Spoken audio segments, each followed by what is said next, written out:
and went to Pancakes by the Bay for breakfast. They got their usual booth by the window. Penelope took their order. Good morning, Mike and Lelena. It's so nice to see you. Oh, hi, Penelope. Yeah, it's nice to be back. And the realm where Reality Bites 2 takes place. I miss San Francisco so much. How can I help you? Give me the Bayside Girl location and a cup of Mount Morning coffee. And for you, Mike, give me the Paradise pancakes and a cup of morning coffee. Coming right up.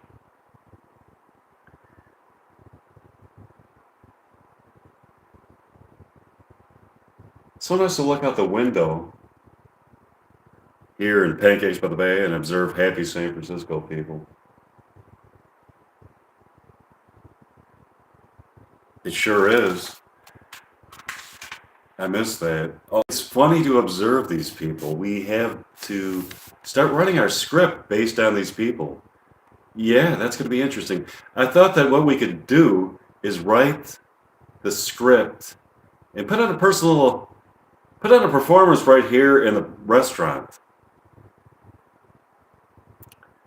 The performance will be untitled so as to give them no indication of what it's about. After the performance, we can tell the people that it is based on their interactions that we observed.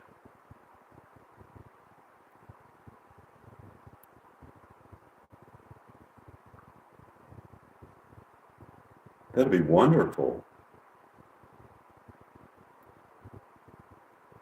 Do you want to walk around town? It's beautiful out.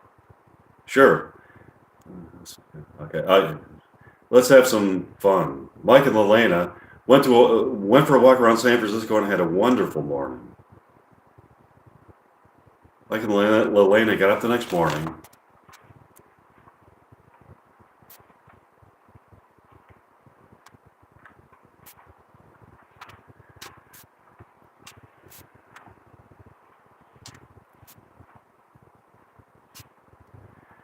And went to Pancakes by the Bay for breakfast and again. Penelope took their order.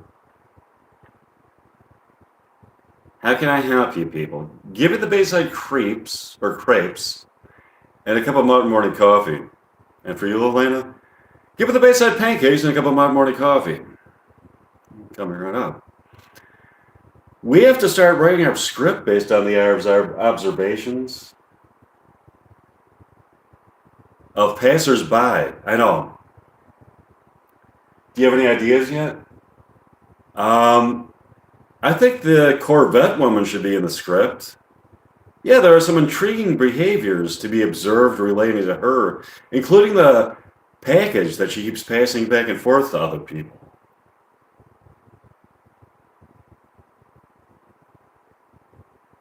I happen to have catched a glimpse of something else very intriguing. What else? I saw a peculiar sight. If you look into her rearview mirror, you can see some kind of supernatural being from the netherworld. This being cannot be seen outside of the mirror, where it appears to be reflected in the mirror, but can be seen in the mirror. The Corvette woman also gives this being packages. Wow, that is intriguing. Do you want to go back to my condominium and bring some more William Shakespeare doll? Sure, Mike and Lelena went back to Mike's condominium and practiced some more William Shakespeare show at that. Mike and Lelena got up the next morning and went to Pancakes by the Bay for breakfast and coffee. They got their usual booth by the window. Penelope took their order.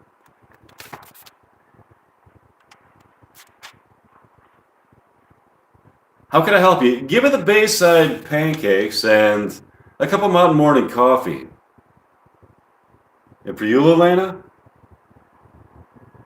Give me the Bayside crepes and a cup of Mountain Morning coffee. Coming right up. Look out the window.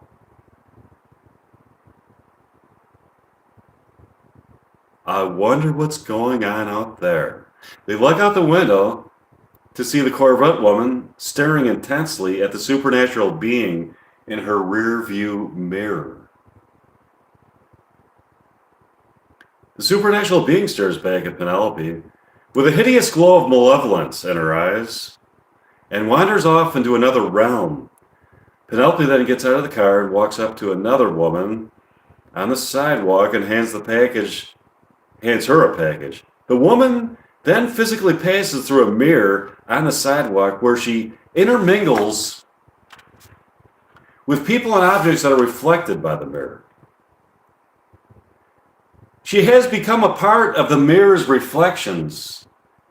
So she's not being reflected by the mirror, if you could follow this, but she becomes a part of the mirror's reflections. It's kind of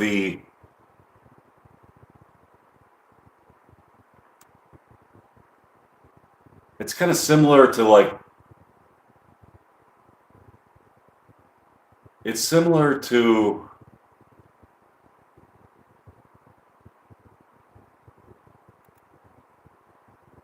positive energy and negative energy. So it's a negative energy and positive energy.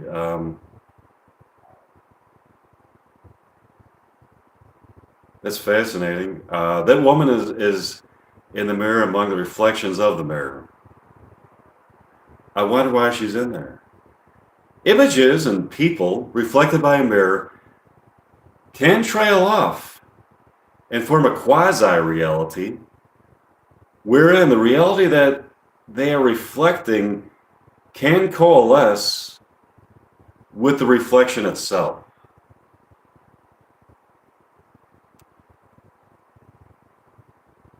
People can actually physically enter into their own reflected realities, wherein they can form new realities and new planes of existence.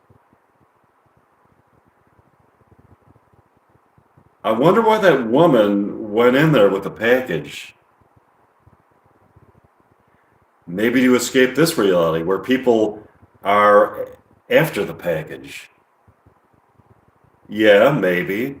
Do you want to go back to your condominium and practice more William Shakespeare dialogue? Sure. Mike and Elena, back to Mike's condominium, practice more William Shakespeare dialogue. Hope you all subscribe. After finishing performing their William Shakespeare dialogue, Mike and Elena sat on Mike's couch to have a beer and talk.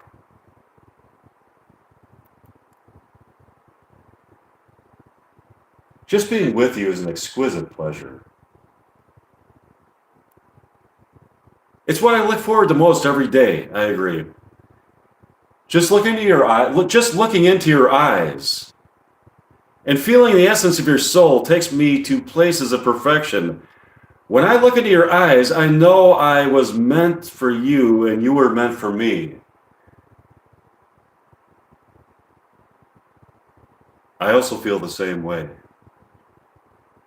All of a sudden, Mike and Elena are somehow transported to the sidewalk in front of the Pancakes by the Bay, where the Corvette woman entered a mirror.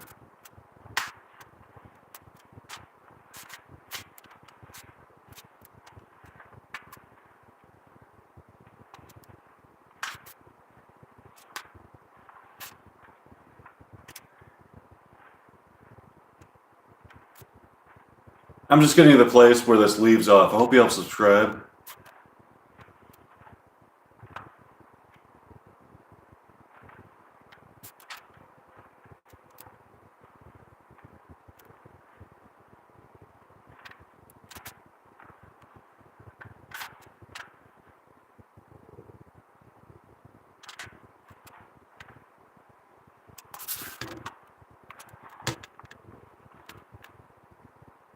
All of a sudden,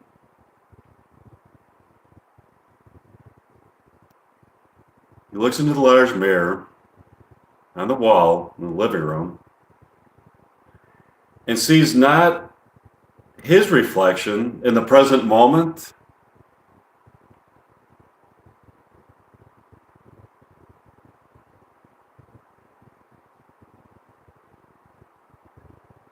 but his reflection an hour into the future.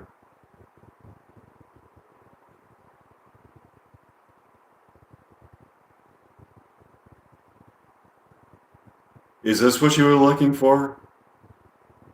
Yes, it is.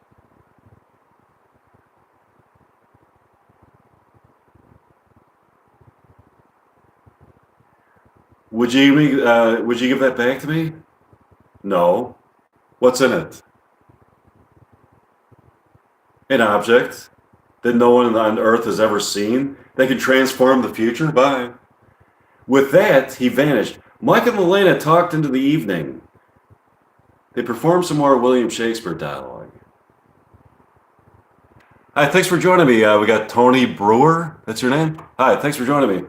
I just wanted to say that I'm doing my Reality Bites 2 script here. Hope you subscribe.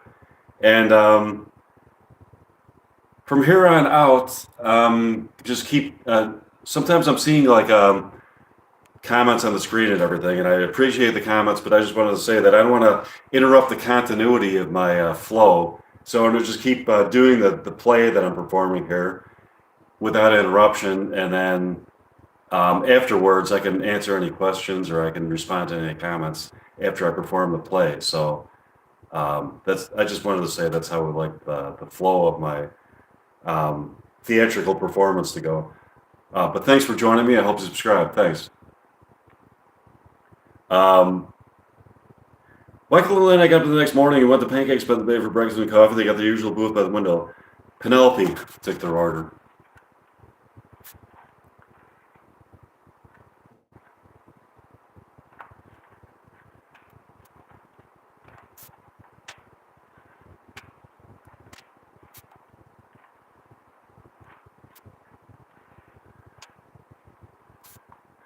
What do you want this morning? Give me the Bayside crepes and a cup of Mod Morning coffee. And for you, Lilena, give me the Bayside crepes and a cup of Mod Morning coffee. Coming right up.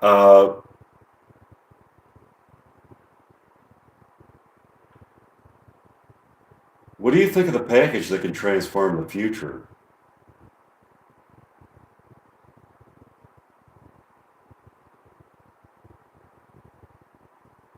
I think the notion of having a package that can transform the future has some serious implications to it. And if somebody has a package that can transform the future, just think of the potential tragedies that could be averted. That's true. Also think of the heinous machinations that could be started. The package could be used for either good or evil. Yeah, I agree. All of a sudden, they see future Mike through the window in a mirror on the sidewalk. The Corvette woman pulls up right in front, next to him, in her Corvette and stops at the curb. She walks into the mirror. From within the mirror, future Mike hands a package to the Corvette woman. She takes the package, gets into her car, and drives off frantically. As future Mike looks at Mike and Lilena with a sinister look on his face. Wow! That's something else. Do you want to go back to my continuity and practice more William Shakespeare dialogue? Sure. Mike and Lilena went back to practice more William Shakespeare dialogue.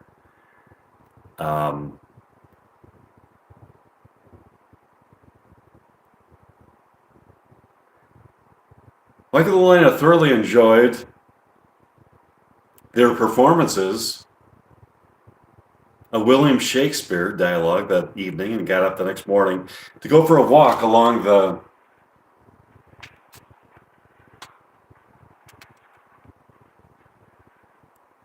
ocean on that warm summer day in early July. Lilena?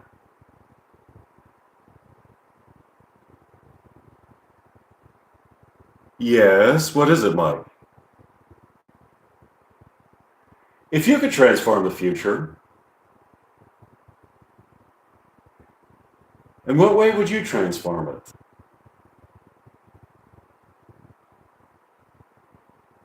Now, that's something that I haven't given a lot of thought to.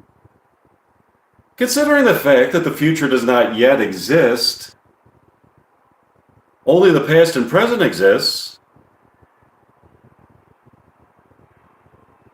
How can you transform something that does not yet exist? Or does it exist?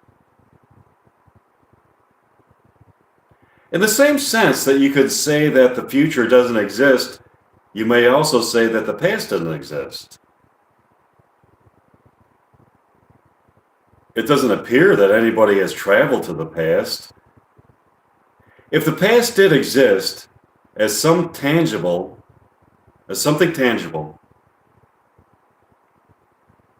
you could also surmise that you could access it. You might be onto something. The past does exist in images and in our minds and artifacts in the tangible world. But is the past something that exists apart from our memories of it? I think that perhaps within the duality of an eternal nowness of being, that there paradoxically exists a past and a future. And the question is whether or not the past and the future may be altered or traveled to. If so, the package is important. I agree. They walked along the beach more that afternoon and made love in the moonlight on the shore that evening. Would you like to go back to my condominium to practice more William Shakespeare dialogue? Sure. Mike and Lily went back to my wife's condominium to practice more William Shakespeare dialogue. Mike and Lelena got up the next morning and went to Pancakes by the Bay.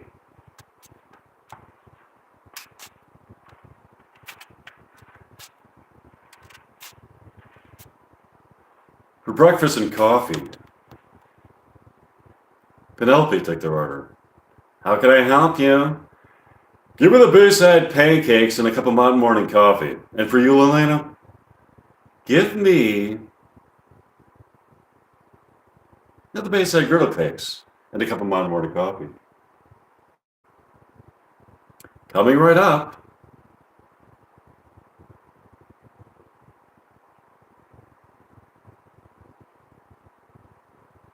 Have you even been thinking about the murder lately? No, have you? Not much. It's gone unsolved for many months. Maybe we should be thinking about it.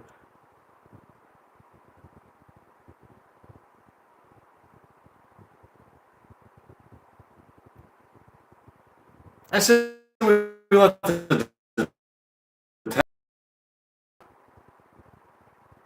I've been thinking about the American buffalo lately and its spiritual connection to the indigenous people of Texas. Oh yeah, that. How's that coming along? Wonderfully. I found that the American buffalo is an iconic figure that not only gets Texans in touch with their inner selves, but also many American people. That's excellent. Oh, here comes Penelope with our order. Here you are. Thanks, Penelope. Look out the window. Do you see that? It's the Corvette woman staring at us from inside of her car, wearing square sunglasses, intermittently smiling and frowning. Yes, I see it. Do you like the square sunglasses? I love her square sunglasses.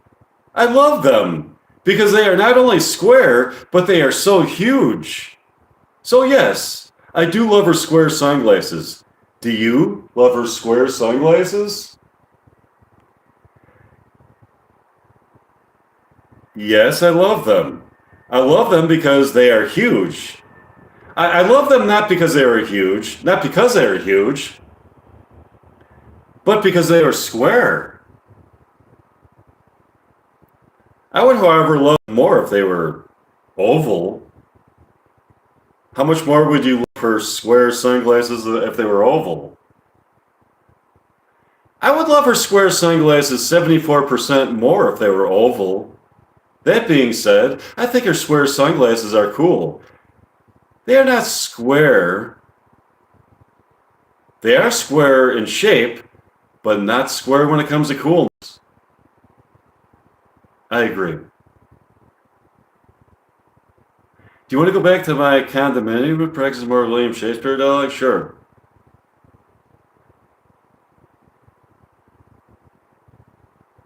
Mike and Elena got up the next morning and went for a walk along the ocean near the Golden Gate Bridge. It was sublimely beautiful out with the early June sun highlighting the facial contours of Lelena's ageless beauty. Have you thought any more about the murder?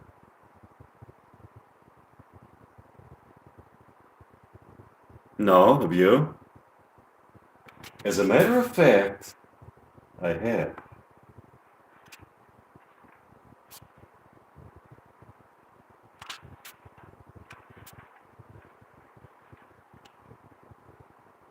I saw something early this morning before you got up.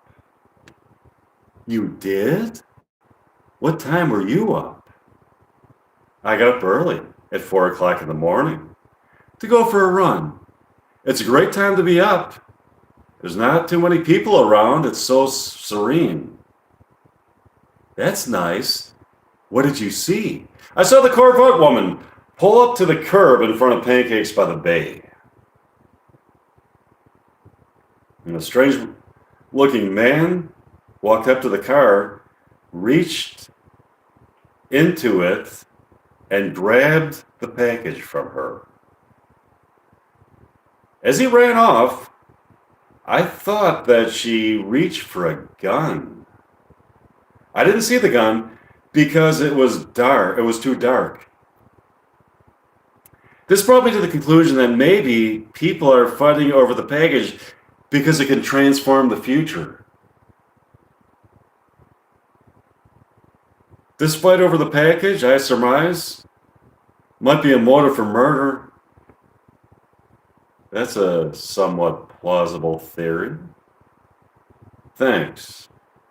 Now I'm trying to figure out why.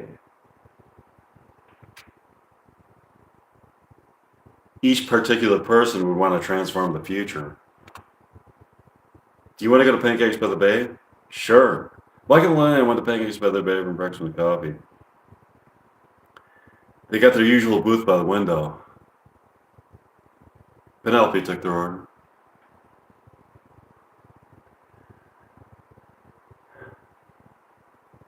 How can I help you? Give me the Bayside Griddle cakes and a cup of mud morning coffee. And for you, Elena, give me the Bayside Griddle cakes and a cup of mud morning coffee. Come here, huh? Penelope, I have a question. Yeah, what is it? Are you still working on your movie about the murder mystery here? Yes, it's almost completed. That's interesting. I have a theory about the murder. It's great.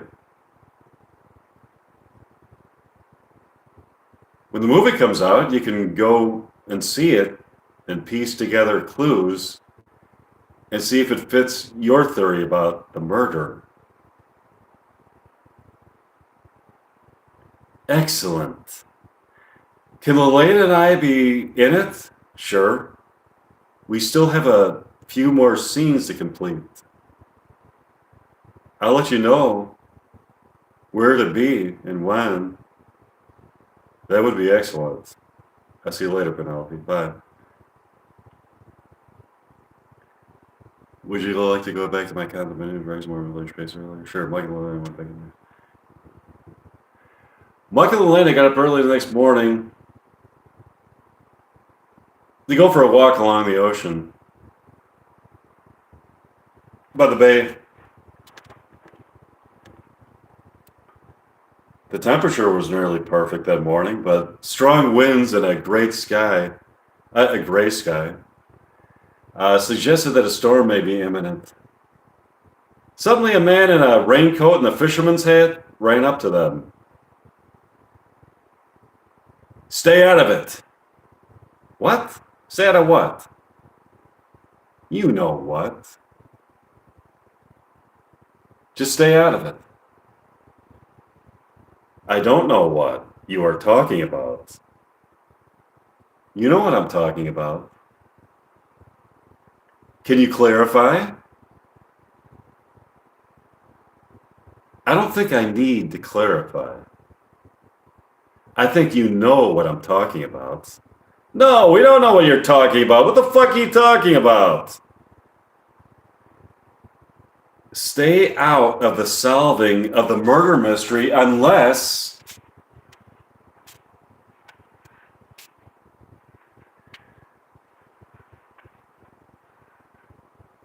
you want to put yourselves in harm's way.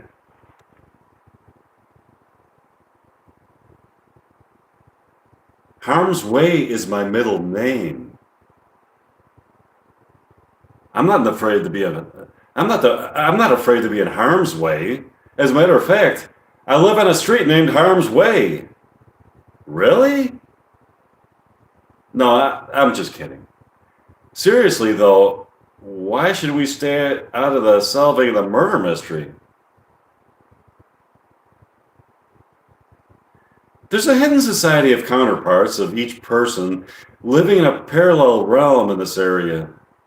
Each of us is a counterpart, an exact duplicate of ourselves that wants to take over. If they do so, we could be cast off into that realm, and they could take over for us here. I doubt that. Man suddenly ran away.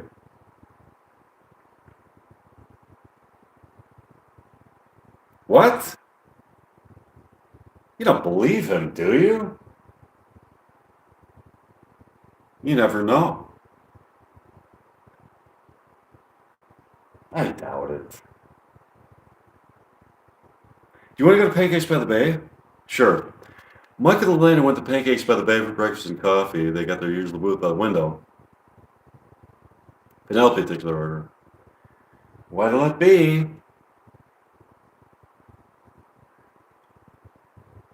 Give me the Bayside crepes and a cup of mild morning coffee. And for you, Elena, give me the Bayside griddle cakes and a cup of mild morning coffee. Coming right up. As Penelope walked off, she looked out the window at a man and a woman who were dressed up in black hooded capes, like those worn by people involved in black magic and the occult. They nodded at each other with approving gestures. Did you see that, Lelena? Yeah. I think Penelope may still be a suspect.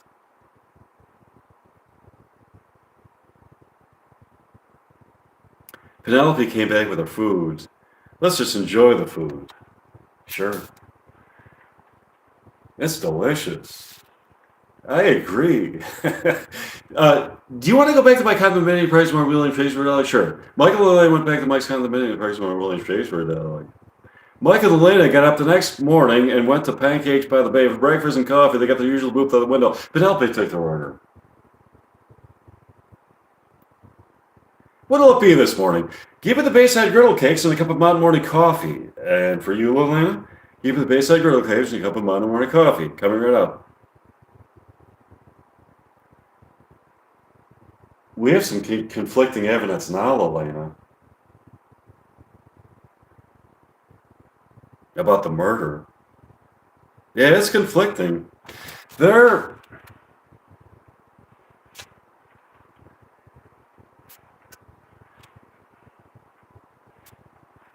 must be a way to reconcile the fact that we saw people in black hooded capes that appeared to be part of some kind of black magic society, with the appearance of the strange man who warned us of a secret society of human counterparts for each of us that is plotting to take control of our reality and cast us off into another realm. Another realm?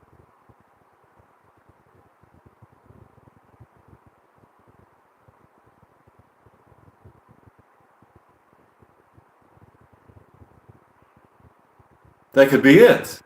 What do you mean? I happen to know that the person who writes Reality Bites 2 is a guy named Meyer. He has a series of science fiction stories he also writes called Another Realm. Really? If that's the case, he could be writing us into an episode of Another Realm. My point exactly. Maybe we could find clues about the murderer in the other realm. Yeah, maybe. All of a sudden, they found themselves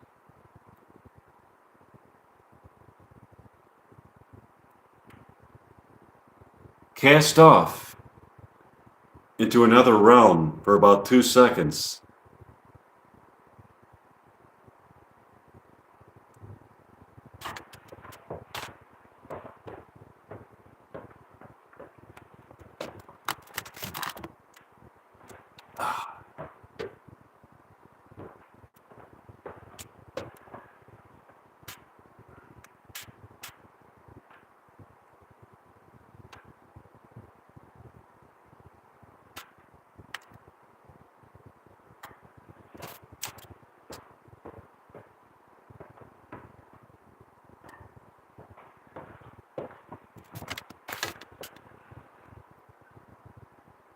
Yeah, that was strange. All I saw was what appeared to be Penelope and some other people in black hooded capes whispering to each other in some room that didn't seem to be from some room that didn't seem to be attached didn't seem to be attached to any building.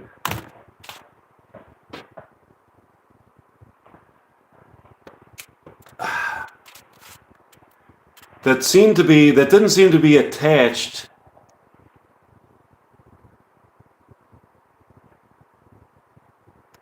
that didn't seem to be attached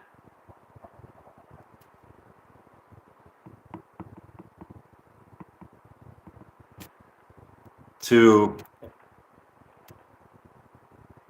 any building.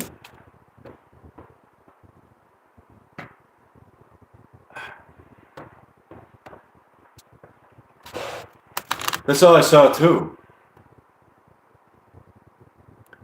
You want to go back to my condominium, Briggs Moore, William Shakespeare, Alec? Sure. Michael and Elena went back to Mike's condominium, Briggs Moore, William Shakespeare, Alec. Michael and Elena got up the next morning and went to Pancakes by the Berry for breakfast and coffee. They got their usual booth out the window. Penelope take their order. What'll it be this morning? Give me the Bayside Girdle cakes and a cup of mild morning coffee. And for you, Elena? Give me the Bayside Girdle cakes and a cup of mild morning coffee. Coming right up. Oh, I just want to let you know. My movie about the murder is in its final stages of production.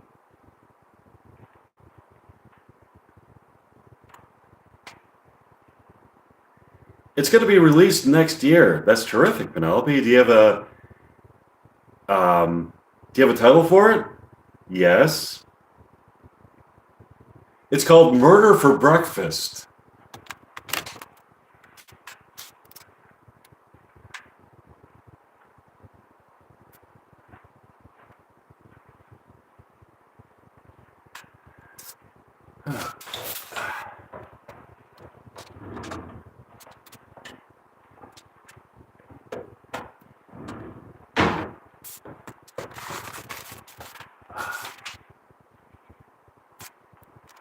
I like the title, Murder for Breakfast.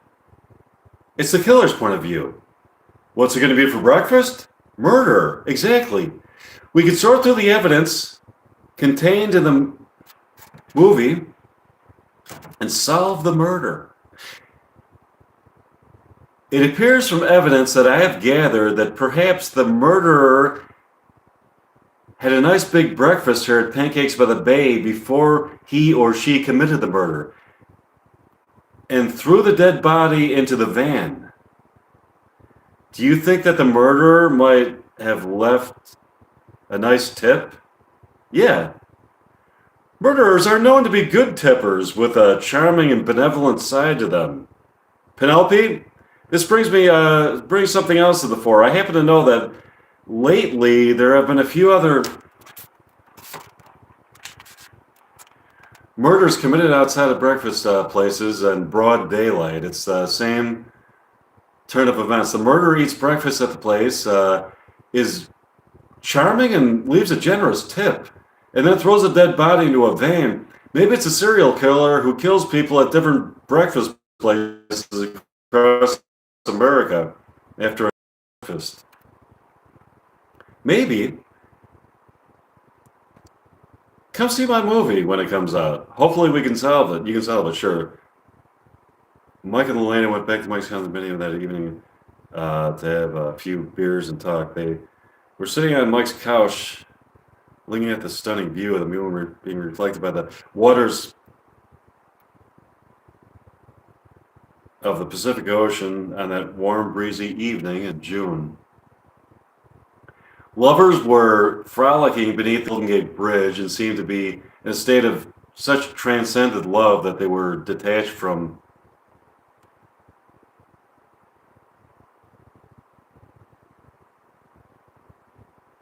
earthly pain and relegated to a realm of pleasures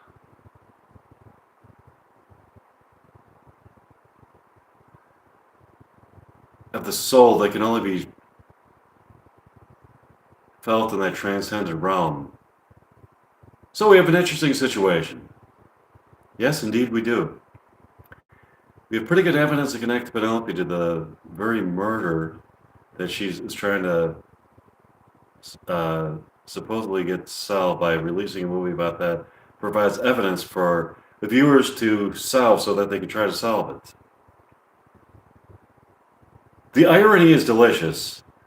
Maybe somebody will see the movie and find evidence that Penelope committed the murder in it. That'd be intriguing.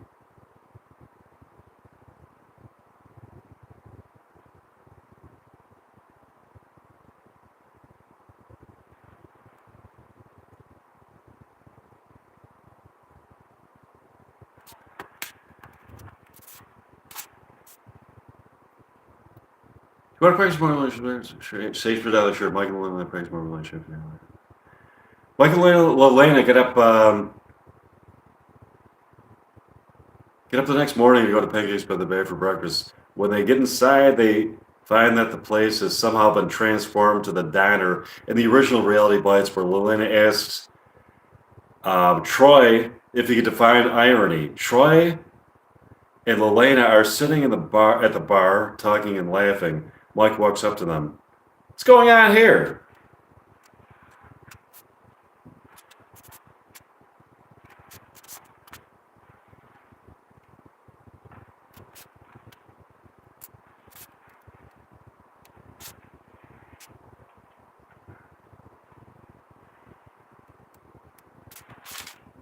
What do you mean?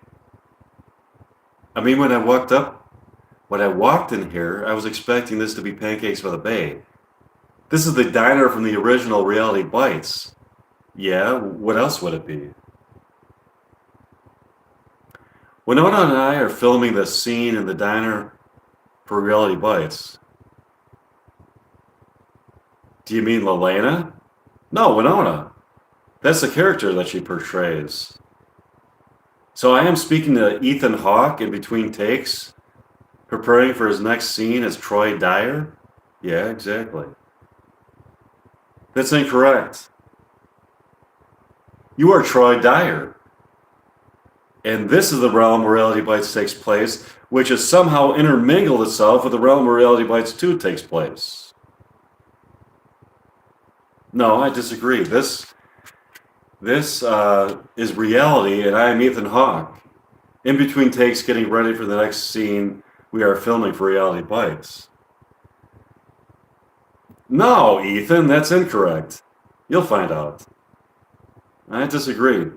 Disagree if you want. You'll find out. I did notice that when you look outside, it looks different out there. Yeah, it does. That's because when you are looking outside, you are seeing the outside of Pancakes by the Bay in San Francisco and Reality Bites 2. The inside of the diner from Reality Bites has been mysteriously been juxtaposed with the outside of Pancakes by the Bay. When I walked in Pancakes by the Bay from Reality Bites 2, I found myself in the diner from Reality Bites. Interesting. Now that we are talking about this situation, I saw something happen outside that I would like to tell you about. What is it? I saw a grisly murder take place out there. Describe it for me.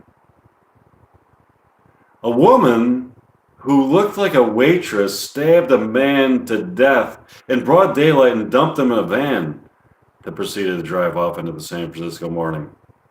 You said it was a woman who looked like a waitress? Yeah, that might have been Penelope. Penelope? Who's that? That's the waitress from Pancakes by the Bay and Reality Bites 2.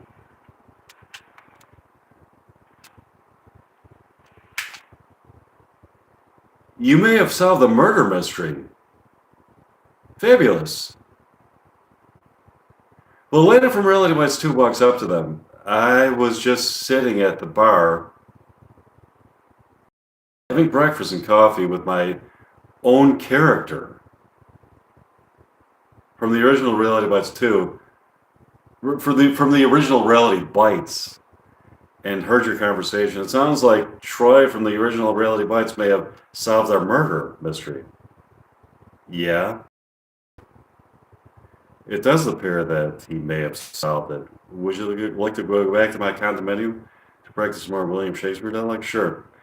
Mike and Elena went back to Mike's condominium to practice more William Shakespeare dialogue. Here's an extra from it.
Thanks for joining me. I hope you subscribe. Romeo and Juliet. Scene 2, Capulet's Orchard. Enter Romeo. He just the scars that never felt the wound. Enter Juliet above the window. But soft! What light through yonder window breaks? 'Tis the east, and Juliet is the sun. Arise, fair sun, and kill the envious moon, who's already sick and pale with grief, that thou her maid art more fair than she? Be not her maid, since she is envious. Her vestal livery is but sick and green, none but fools do wear it. Cast it off, it is my lady, oh, it is my love, oh, that she knew she were. Her eye discourses, I will answer it. I am too bold, 'tis not to be she speaks. Two of the fairest stars in all the heaven having some business there do entreat her eyes, till they twinkle in their spheres till they speak. The brightness of her cheek would shame those stars as daylight doth a lamp.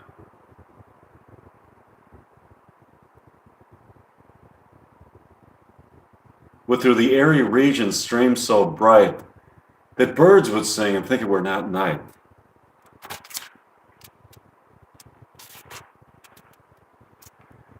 See how she leans her cheek upon her hand? Oh, that it were a glove upon that hand, that it might touch that cheek. She speaks, so speak again, bright angel, for thou art as glorious of this night being over my head, as is a winged messenger of heaven unto the white upturned wondering eyes of mortals that fall back to gaze on him, when he bestrides the lazy pacing clouds and sails upon the bosom of the air.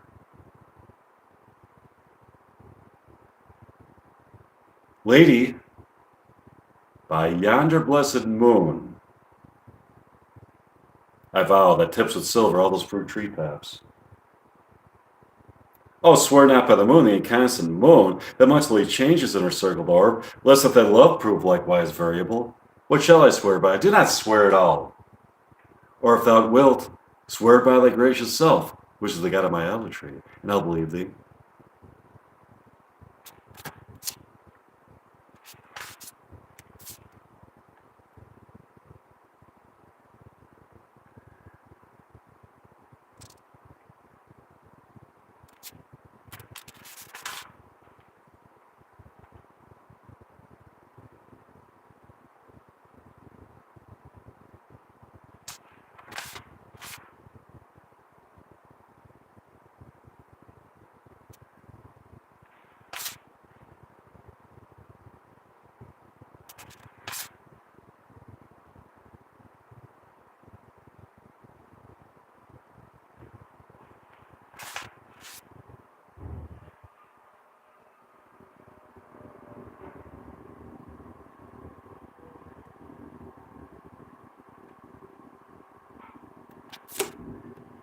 As if that name, shot from the deadly level of a gun, did murder her. As that name's cursed hand murdered her kinsman. Oh, tell me, friar, tell me.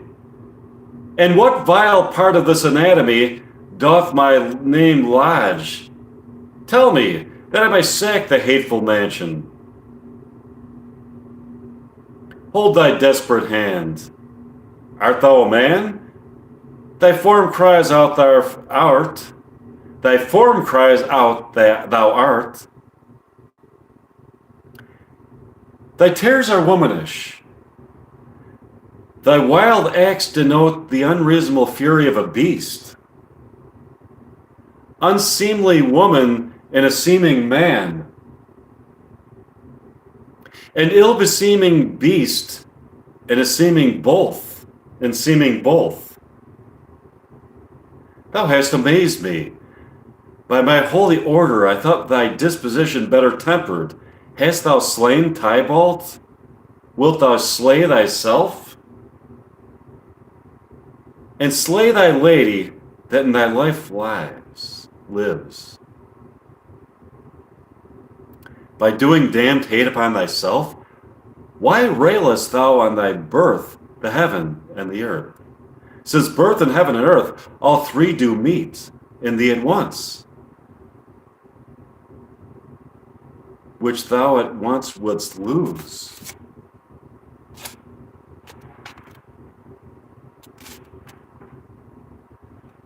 Fie, thou shamest thy shape, thy love, thy wit, which like a usurer aboundst in all, and usest none in that true use indeed.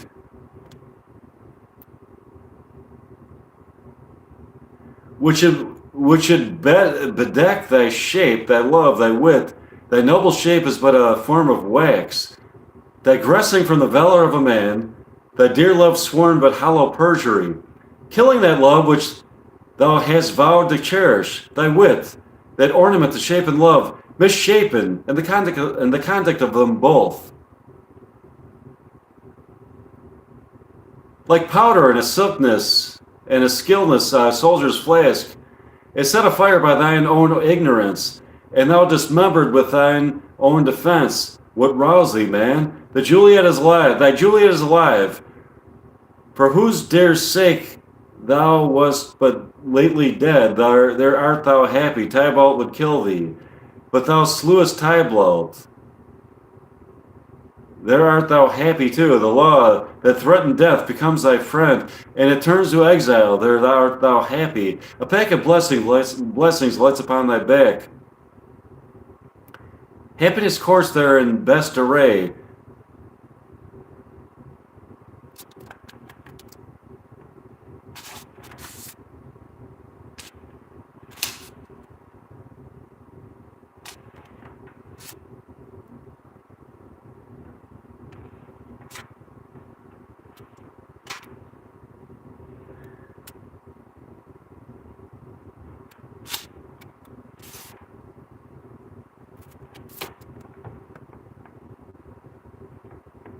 Give me that mattock and the wrenching iron. Hold, take this letter early in the morning. See thou delivered to my lord and father. Give me the light. Upon thy life I charge thee. Whatever thou hearest or seest, stand aloof. And do not interrupt me. In my course, while I descend into this bed of death, is partly to behold my lady's face, but chiefly to take thence from her dead finger a precious ring, a ring that I must use in dear employment. Therefore, hence be gone. But if thou jealous dost return to prying what I farther shall intend to do, by heaven I will tear thee joint by joint and strew this hungry churchyard with thy limbs. The time and my intents are savage wild, more fierce and more inexorable than empty tigers of the roaring sea.